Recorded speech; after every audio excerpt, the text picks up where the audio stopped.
Jesus entered the town of Nain, surrounded by his disciples and a large crowd. At the gate of the city, a funeral procession was approaching.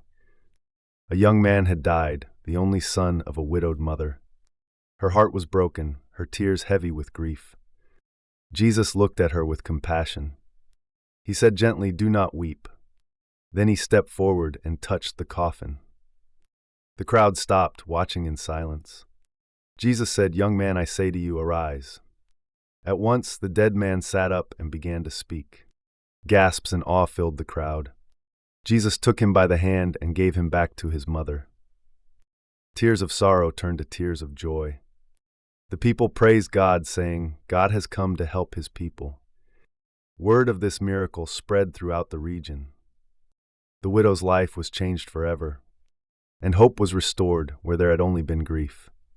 This is the power of Jesus, compassionate, life-giving, and near to the brokenhearted.